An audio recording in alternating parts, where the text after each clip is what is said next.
Good afternoon, everyone. I'm Karen Halliday and I'll be your moderator for the session today.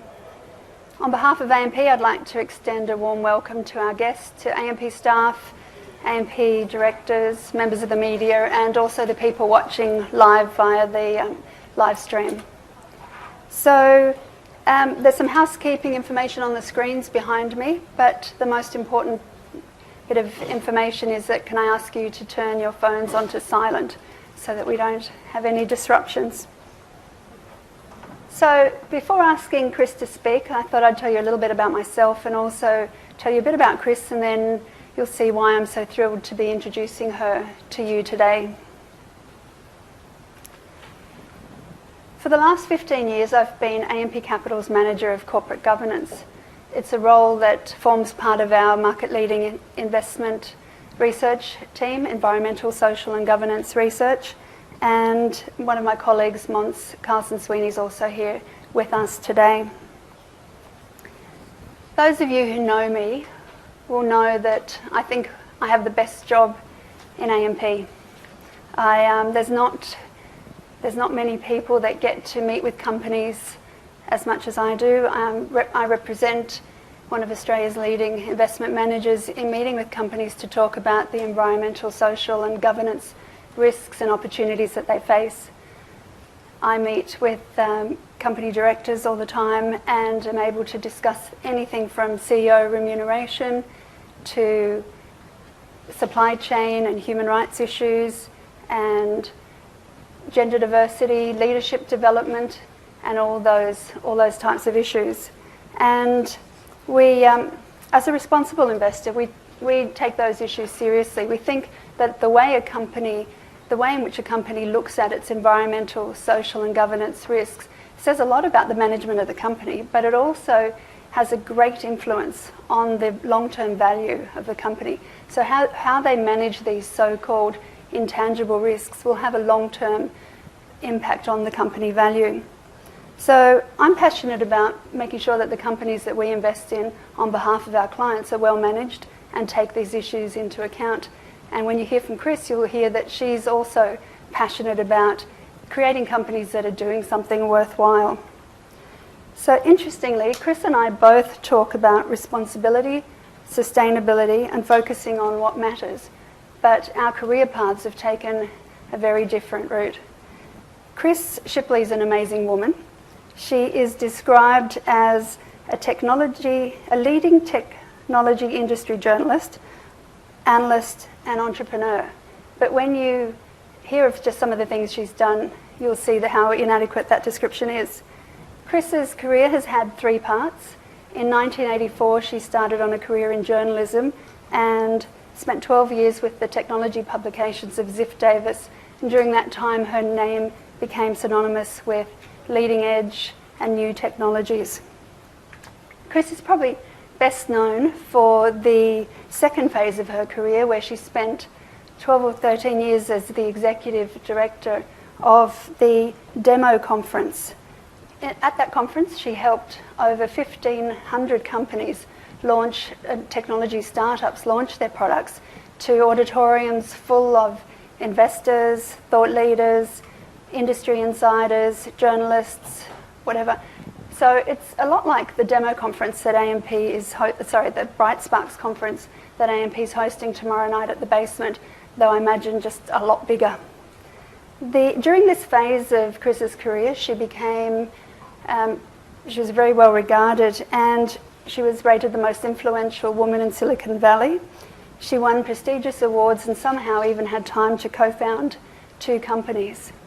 But to me, the third phase of Chris's career is actually the most interesting.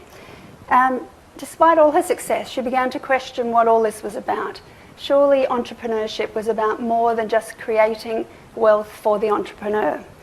And she knew that technology could achieve way more than that. She had seen that, but she was questioning why business wasn't doing more. And so, excuse me, after a period of soul searching, Chris became the curator of MIT's Solve. And in this role, she brings together technologists, philanthropists, policy leaders to solve some of the world's most pressing problems. And she'll tell you about what those problems are. Now, AMP was founded on the simple idea of wanting to give people the power and ability to control their own life. So in the context of that goal, I really look forward to hearing what Chris has to say about how she encourages entrepreneurs to also create companies with meaningful value. So I can't wait to hear what Chris has to say, and join me please in welcoming her to the stage.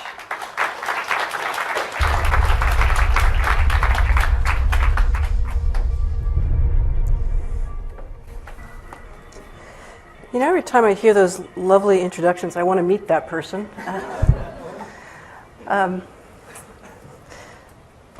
Let's see, do we have some? There we go. It occurs to me that Amplify is not an event to be trifled with. I came here, I was here actually in 2007, Annalie reminds me, very early on, and I was very inspired about what Amplify was doing for AMP and how AMP really embraced the idea of innovation and learning. And I'm really delighted to be back. And I went to the reception last night, and I think I took this Rethink everything very literally, because I woke up at about 3:30 this morning. And I did two things that I never do. I drank powdered coffee, and I really rethought what I was going to say today and kind of rewrote it. So I hope that you'll allow me to peek at some notes every once in a while as I talk to you about what we're doing with Solve, and really want to start with a story. And this is a story that's set in a not too distant future, and it's about a place where every child has the opportunity to go to school. Every child is thriving, and they're living in healthy and supportive communities. It's a place where adults are literate and engaged in meaningful and wonderful work, where no one does not have a place that is safe and warm and protective to sleep at night. It's a place where everyone has enough delicious, fresh, nutritious food to eat, where there might be illness, but the things that we worry about a lot, they don't happen so much anymore. Epidemic diseases, we've figured out how to handle those. Chronic illnesses, we can diagnose quickly and we can nip before they become a burden in our lives. And even diseases like cancer or brain disorders are ones that we understand and we can effectively start to address, so that our lives are not focused on our illness. Our healthcare is not focused on our illness, but it's focused on our wellness. And the medical community uses the power that it has to keep us well longer, rather than trying to nurse us through our illnesses. In this place, there's always light when you need it. When you need to charge your mobile phone, you can always find an outlet.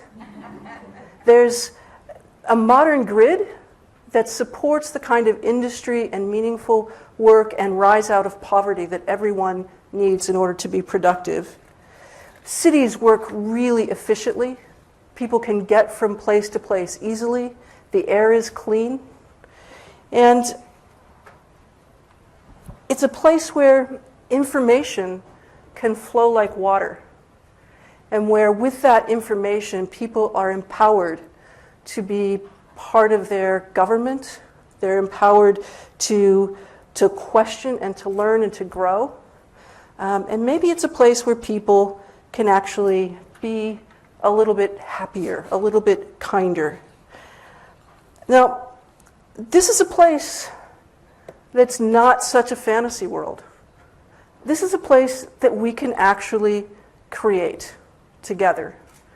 And in the scope of human history, this place is just about this close. We have the potential to get there. But every good story needs a villain, and this is ours. Time. By mid-century, so that's 35 years from now, we are going to have to deal with a lot of issues if we want to achieve that objective. We want to achieve that story, make that story come true, because in 35 years, there will be 9.6 billion people on this planet. So more than a 30% increase from where we are now.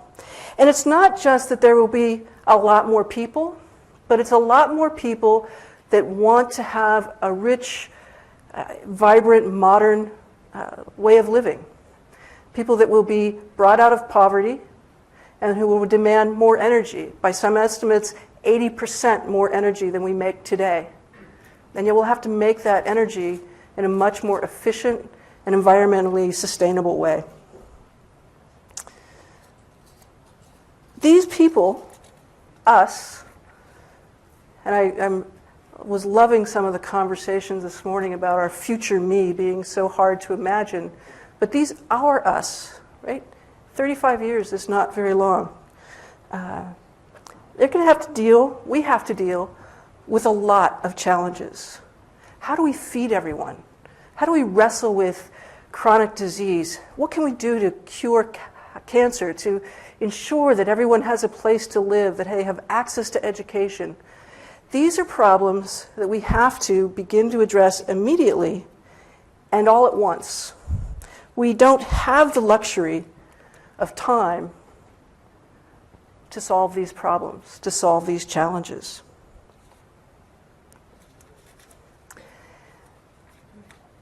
There are ways in which we have solved problems in the past that we have to rethink, that we have to reimagine if we are going to realize that story and make it something much more than a far-off, distant fantasy fairy tale. And we have to start to work on these problems now. So, how will we solve these intractable problems? Well, humanitarian aid and policy and technology and market forces, none of those things alone will enable us to address these problems and solve them. These hard problems are intractably and systemically intertwined in a way that we have to identify a new approach.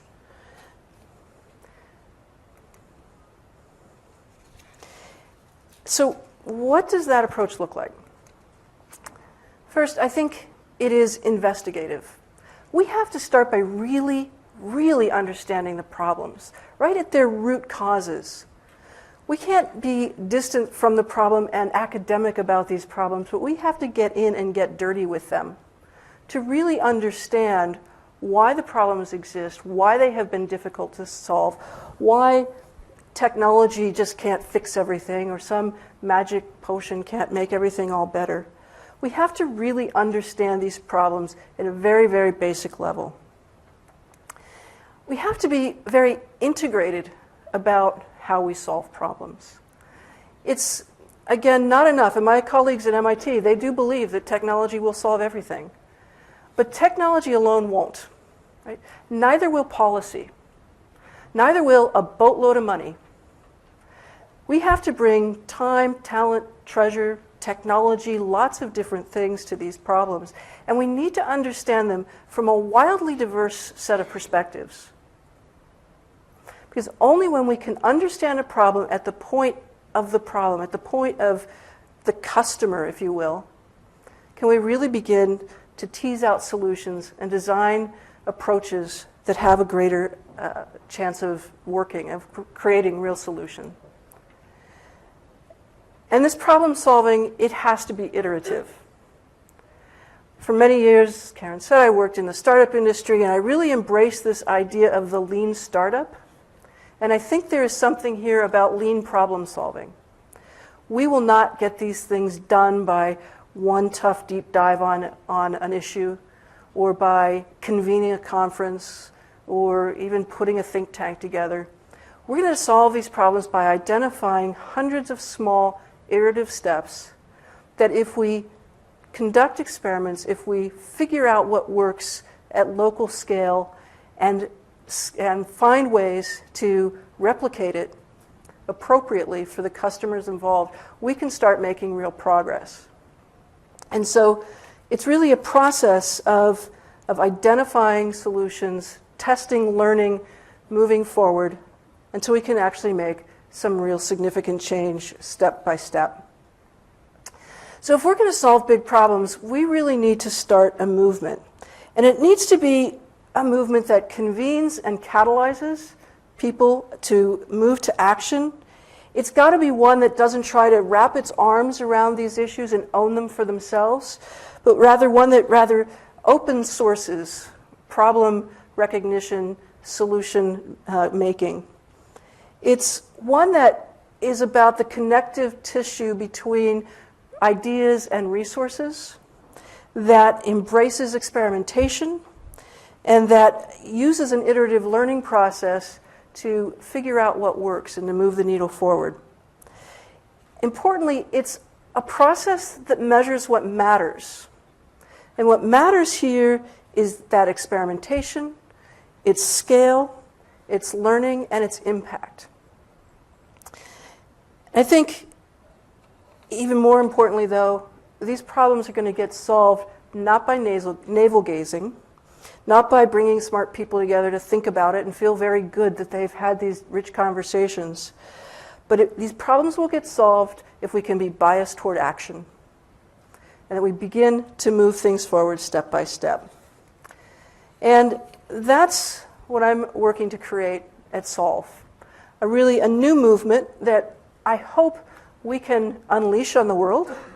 I hope that we can raise an army of solvers to begin to address problems in a new way, to begin to do things differently and make real and sustainable change. So Solve is really about an effort to inspire extraordinary people, all of us, to look at extraordinarily hard problems and to try to move forward on them. It's a challenge to form communities, to form working groups, to make plans, to do projects, to scale those that work, to learn from those that don't, and to, again, step-by-step solve. It is also, I think, an issue that has to be both highly ambitious but also very practical. And so I want to take you through some of the things we're thinking about at Solve. We look at problems in 4, we call them pillars.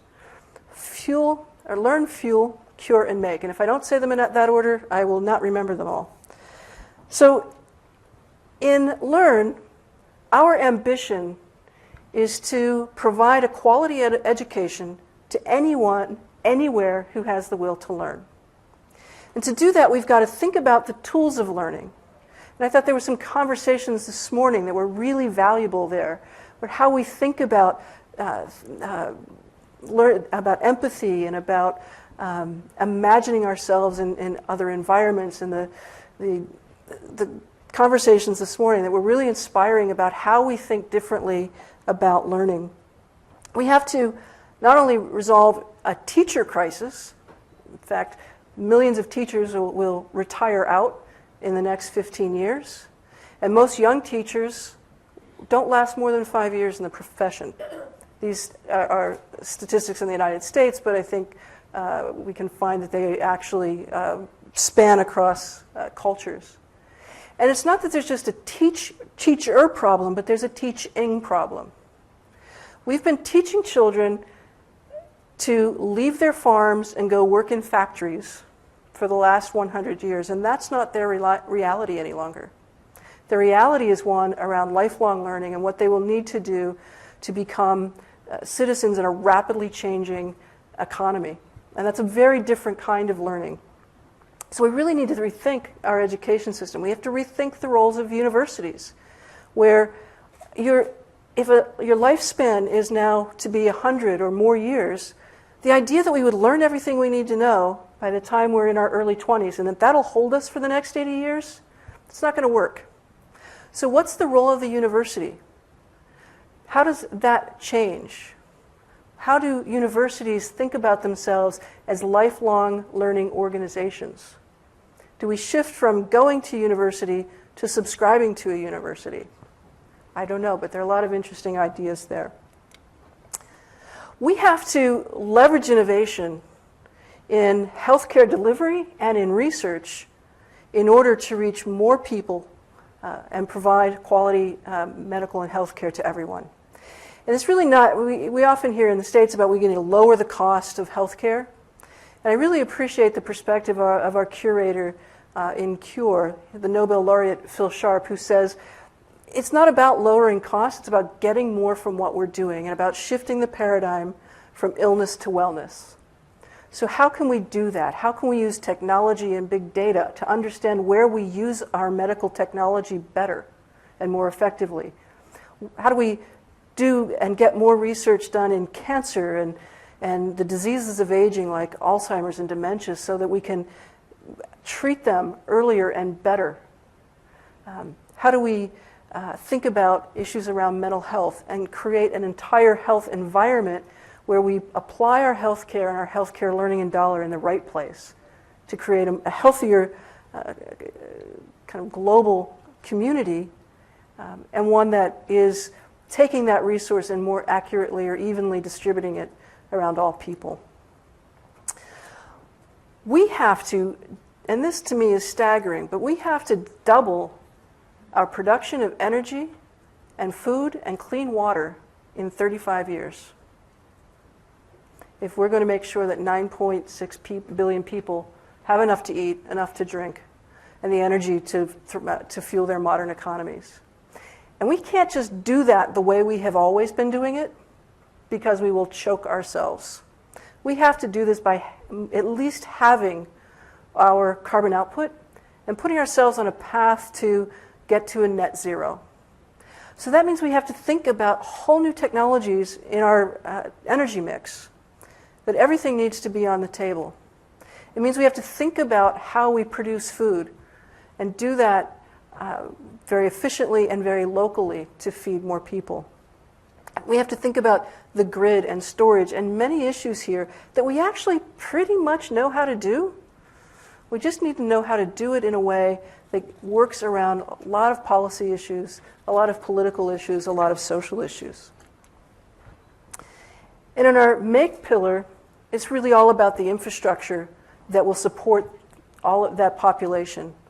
But how do we get the internet to everyone so that the delivery of information, the access to information becomes practically a human right?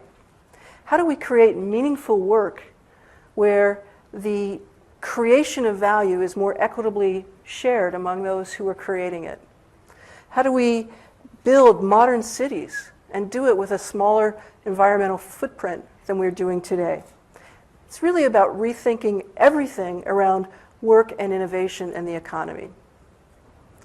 It's a lot of work to do. We've got a lot to do in a short time. And so this is the part where I want to hopefully inspire you just a little bit to become part of this solving army, because we do need to raise an army of people to begin to get this work done. So I want you to first think about yourself.